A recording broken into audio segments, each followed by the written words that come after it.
السلام علیکم. د هر کور مکتب ګرانو زده کوونکو د دریم پړاو 5م لوست ته ښه راغلاست. هیله کوو چې د 5م لوست له پیل څخه د مخه دا دوې پوښتنې جواب کړئ. اول، جیم د انګلیسي د کوم توري معادل دی؟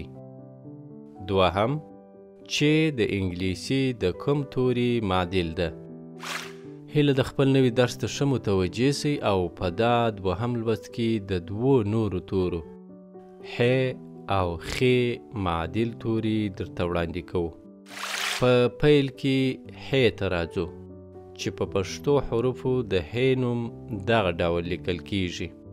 ح او غږ یې د انګلیسي ژبې د اچ په توري تلفظ کیږي او په انګلیسي حروفو د ح نوم داسې لیکل کیږي ح.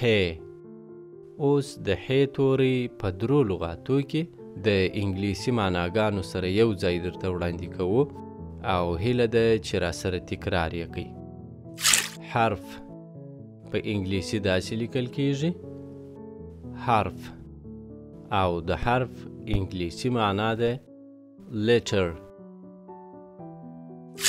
house په انګلیسي داسې لیکل کیږي house او د house انګلیسي معنا ده پول. حارس په انګلیسي داسې لیکل کیږي حارس او د حارس انګلیسي معنا ده ګریډي.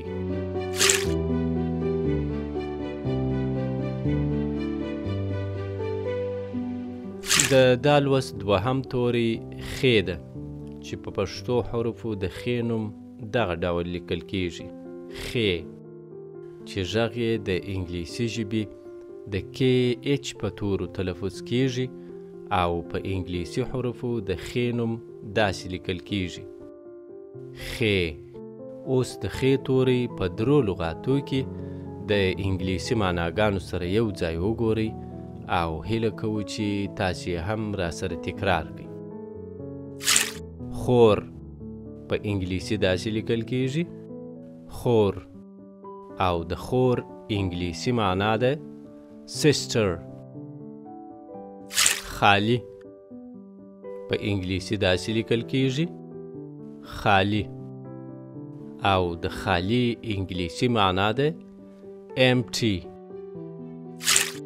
خاموش په انګلیسي داسې لیکل کیږي خاموش او د خاموش انګلیسي معنا ده silent.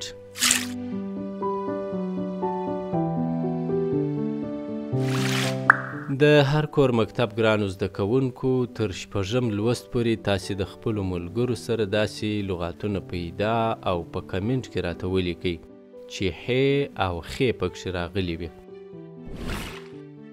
خوشحاله ژوند ولرئ. الله مو مل شه.